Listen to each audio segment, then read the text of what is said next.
Mr. ni VP Sara, iimbitahan sa drug smuggling probe ng Kamara.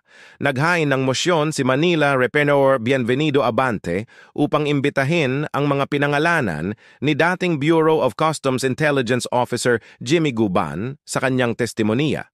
Ayon kay Guban, noong 2017 ay ipinakilala ng isang negosyante sa kanya si Davao City Councilor Nilo Small Abelera Jr.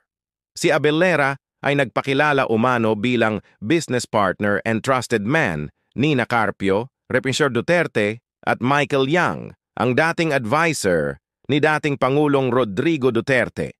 Sa pagdinig, sinabi ni Guban na habang nakadetin sa Senado matapos na makontempt, ay pinuntahan siya ni Gutierrez upang sabihan na huwag pangalanan sina Represor Duterte, Carpio at Yang sa pagdinig kaugnay ng nakumpiskang magnetic lifter kung saan itinago ang daan-daang kilo ng shabu.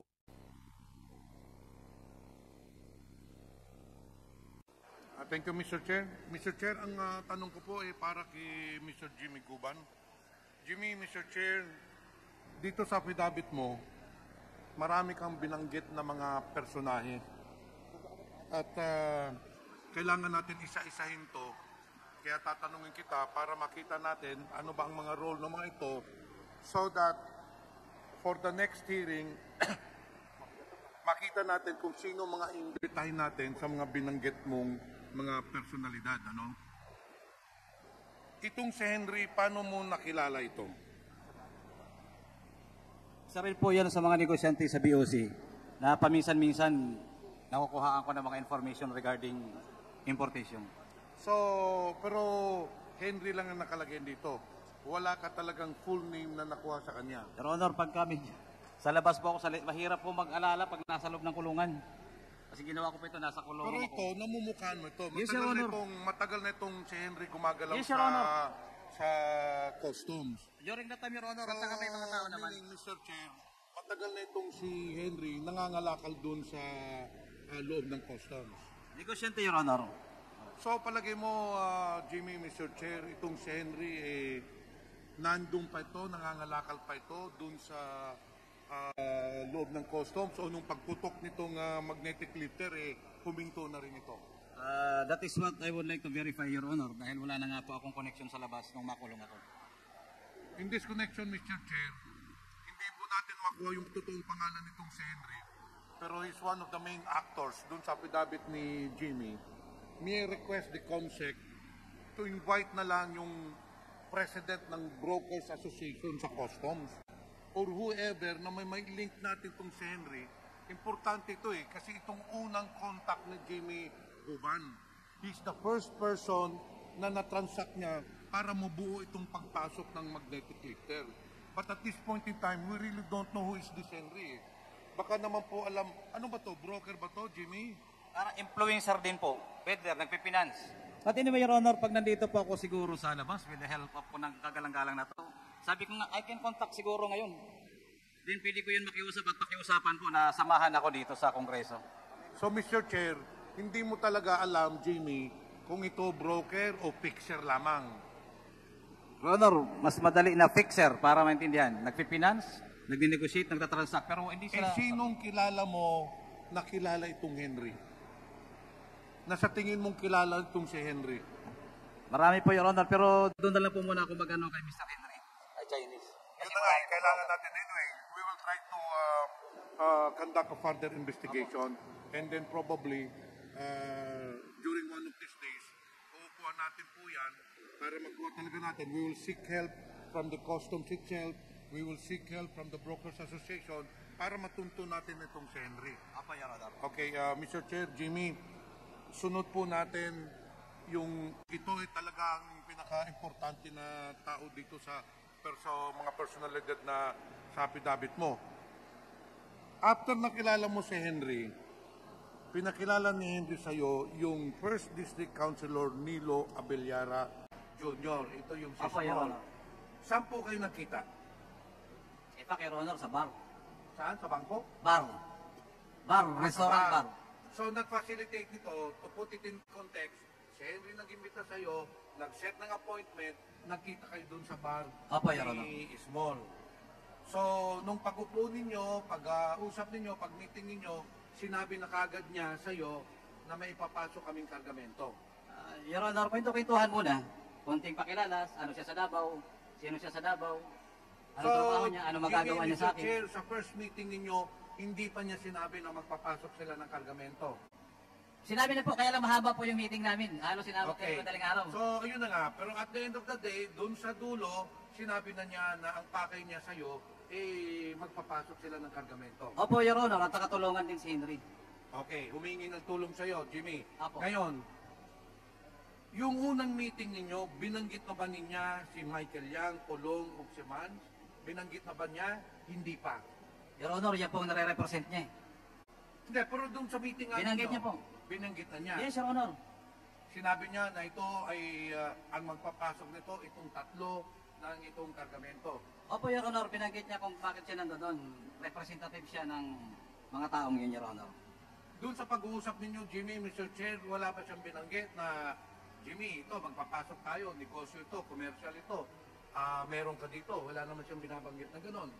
Your Honor, nakakatakot po, kaya ang usapan na lang namin, biruan na lang. Kaya tuloy lang ang transaksyon nila, tuloy ang ligaya, hindi na po kami nakikialam kung ano meron doon.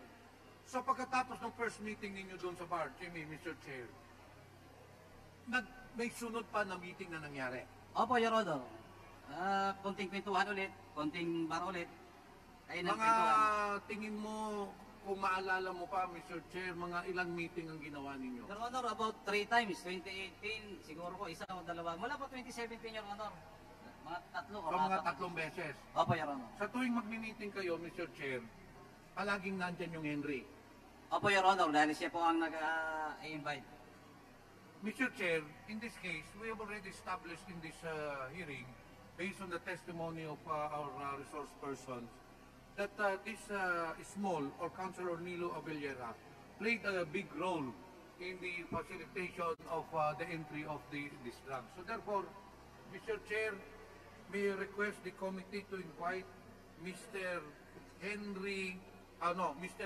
Councilor Nilo Abellera.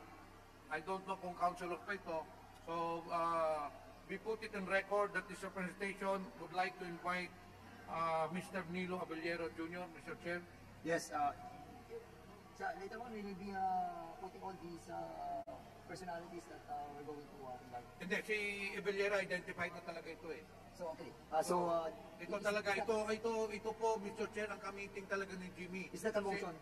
Yes, I move that, Mr. Chair, I move that we invite Mr. Nilo So, Abellera there's- Jr. There's a motion to invite Councilor Nilo Abellera Jr., Abellera Jr., I second. also known as Small. also known as Small. So, I second the motion. there's a second motion. Any objection? Hearing none, the said motion is now approved. Mr. Chair, Jimmy, isa pong Wait. Yes. You want to interject, no? Mr. Chair, we made a statement a moment ago that we are going to make a motion later on of all of those that have been mentioned to be invited.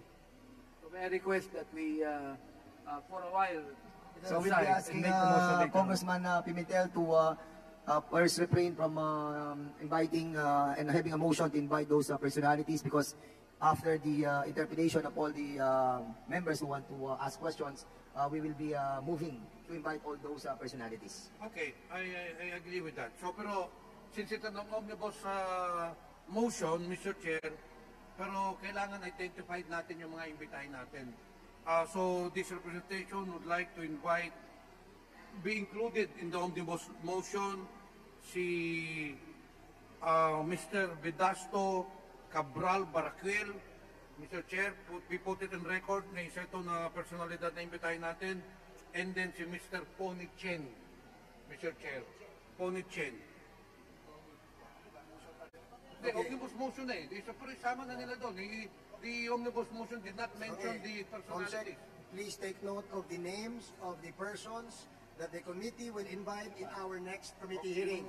And we will make that motion and approve the same at the proper time before we adjourn this committee hearing today. Okay, thank you, Mr. Chair. May I proceed? Jimmy, binanggit mo, nung nag-meeting kayo ni Small, sinabi niya talaga sa'yo na ang ang magpapasok dito business partner niya. In this case, Michael Yan, Pulong Duterte, and si Man Scarpio. Talagang binanggit niya yung pangalan or was it just implied? Direkta bang sinabi yung mga pangalan talaga sa'yo? Binanggit niya po mga pangalan na yun. Ilang beses dun sa meeting ninyo? Dun sa 3 beses na nag-meet kayo, 3 beses na... Alam niyo po, pag nag-meeting kami yan, inaabot kami ng alas 5. Ako umalis na, sila nandun pa. Kasi ang sabi niya lagi, alas 7 pa ako babalik dahil sila nagiinom pa at saka yung dalawa. So, umalis na ako. Yun lagi, halos magdamag. Hindi yung oras na po yun na magkakasama kami, yung lagi ang usapan. Pero, Mr. Chair, and for the benefit of everyone, ako ay naniniwala talaga dito sa statement ni Jimmy Guban.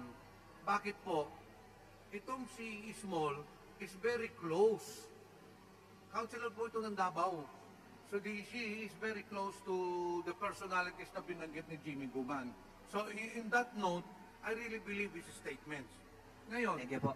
wala bang pagkakataon, Jimmy, na sa mga meetings niyo, hindi kayo nakita ng mga business partners ni Small? Your Honor, ako na po ang nag-avoid. Kasi bilang empleyado, at regular po akong empleyado ng customs, iniwasan ko po na ma-influensya ako ng todo ng administrasyon na yun. Kaya po, sabi ko, tama na, okay na kako, nag-uusap na tayo eh. Okay na kako yan, sabi ko, kaibigan. So normal na po, di na po ako nakikipano na makaharap po sila. Hindi naman po nagkaroon ng pagkakataon na kayo ay kinasusap ng 3 business partners niya? Hindi. O di po. Matapos yung meeting ninyo, dito sa affidavit nimo, Jimmy, sinasabi nyo na ilang beses kayo tinawagan ni Small.